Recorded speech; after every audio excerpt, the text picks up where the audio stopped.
Ito daw mga sangkay ang malaking problema ni Pangulong Bongbong Marcos.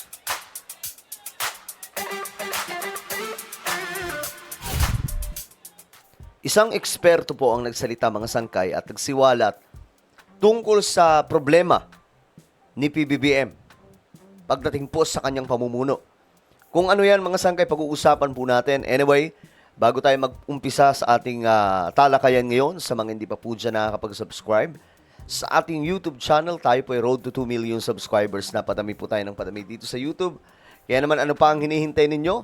Makikita nyo po yung subscribe button sa baba ng video na to. I-click nyo po yung subscribe, i-click ang bell, at i-click nyo po yung all. Sa mga nanonood po sa Facebook, i-follow nyo po yung ating Facebook page. Okay, mga sangkay, ito, pag-usapan po natin. Kasi magandang talakayin ito. Kasi may nagsiwalat po, ito po yun. May nagsiwalat po tungkol po sa leadership ni Pangulong Bongbong Marcos. Ito daw po yung malaking problema niya ngayon. Ito, tingnan po natin. He does not have, President BBM, he does not have a mean bone. Wala siyang ka-miness or mali siya. Kala niya lahat ng tao, mabuting tao. Oh, yun ang problema sa kanya. Kasi dapat may killer instinct ka. Kailangan mamamatay tao ka. Di naman. Hindi talaga, President, the best love president is a killer, ah. I think some The politicians... most admired presidents and great presidents were killers. Example. Si Duterte, di ba?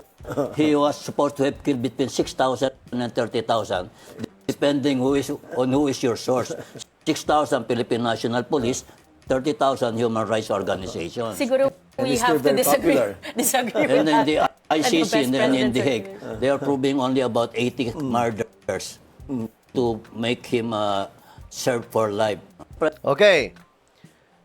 Ang punto dito mga sangkay ni Lopez, si PBBM daw po ay walang killer instinct. Siguro naman, familiar po kayo kay Ferdinand E. Marcos, yung tatay niya. The most brilliant president na nagkaroon po ang ating bansa. Yun mga sangkay, hindi lamang po siya basta matalino. May killer instinct po yun. Si Apo Lakay. Ito yung mga sangkay kung paano niya pinatumba, pinabagsak yung mga nagre-rebelde noon mga sangkay. Alam niyo na siguro kung sino-sino ang mga yan. Sila Ninoy Aquino, di ba? Anong ginawa niya kay Ninoy Aquino? Yung mga leader, mga sangkay na mga ng grupo na yan. At hindi po basta-basta maluloko yun. Mabait siya, mga sangkay. Sa mabait. Pero hindi po basta magtitiwala si Ferdinand E. Marcos. Isipin nyo si Apo Lakay may killer instinct pero naloko pa rin po siya ng ilan sa kanyang mga pinagkakatiwalaan. 'Di ba? Si Ramos, pinsan niya.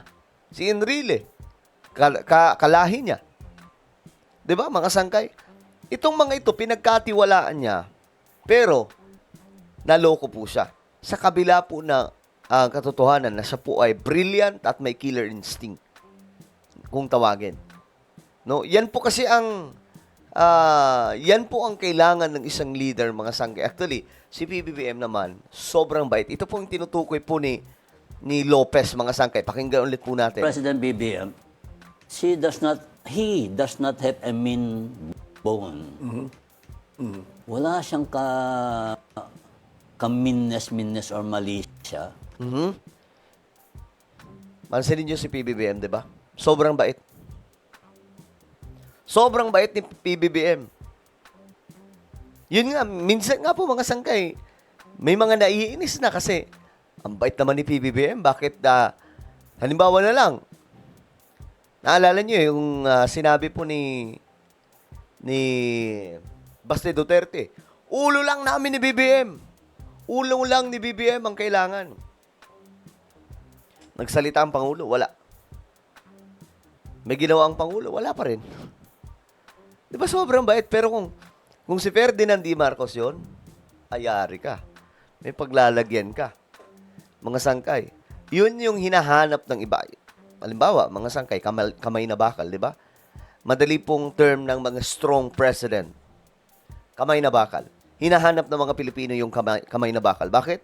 Kasi ang dami po mga Pinoy na hindi po disiplinado. Di ba, mga sangkay?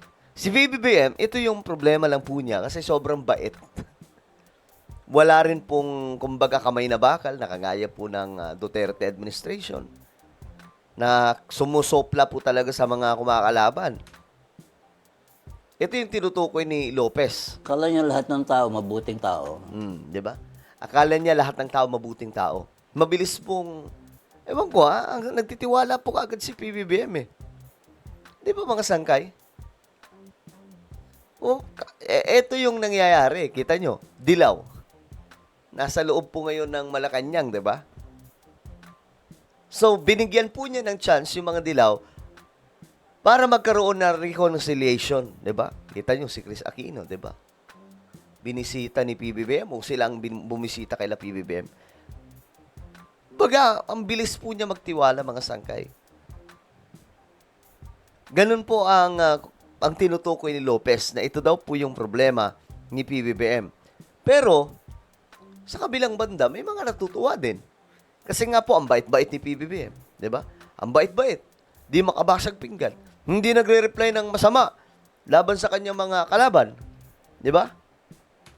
Oh, yun ang problema sa kanya. Kasi dapat may killer instinct ka. Kailangan mamamatay tao ka. Ito, mga sangkay, masyado pong, masyado pong exage, no? Pwede po natin matawag po yan na, ano ba tawag doon? Yung speech na medyo matalinhaga at medyo lousy po siya, mga sangkay. Paano ba yung explanation dyan sa Tagalog, mga sangkay? Para lang i-explain na dapat yung isang leader, matigas ka. Hindi ka malambot. Ito ang tingin niya. And many people naman, mga sangkay, napapansin po yun kay PBBM. Tinatawanan lang ni BBM yung mga bumabanat sa kanya. 'Di ba? Si Duterte nun, mga sangkay, kapag umano si PRRD nun, talagang re-rektahin ka niya. Babakbakan ka talaga niya. 'Di ba? Ngayon, si PBBM, medyo hindi nag-reply gaano sa kanyang. Wala nga eh. Kahit kay PRRD, binakbakan na po siya ng binakbakan nun, pero hindi po siya nag-reply ng medyo matigas na matigas po talaga. 'Di ba? Ito yung sinasabi po niya, mga sangkay. Kita nyo, mahal na mahal hindi po natin maitatanggi, si PRRD, mahal na mahal din po talaga ng maraming taga-suporta niya. Kaya nga po may Duterte supporters, di ba? Duterte diehard supporters, DDS. Si Ferdinand E. Marcos, may mga loyalista, mga Marcos loyalist. Mahal na mahal po sila. Kasi, ganun po sila katikas mamuno. Alright? Well, kayo, ano po ang inyong opinion tungkol po dito sa komento ni Lopez? Kayo ba ay agree o disagree? Anong inyong opinion? Comment down below. Mayroon tayong YouTube channel. Ito po ay Sangkay Revelation. Hanapin nyo po ito ngayon sa YouTube. Kapag nakita nyo na, i-click nyo po yung subscribe, i-click ang bell, at i-click nyo po yung all. Ako na po ay magpapaalam. Mag-iingat po lahat. God bless everyone.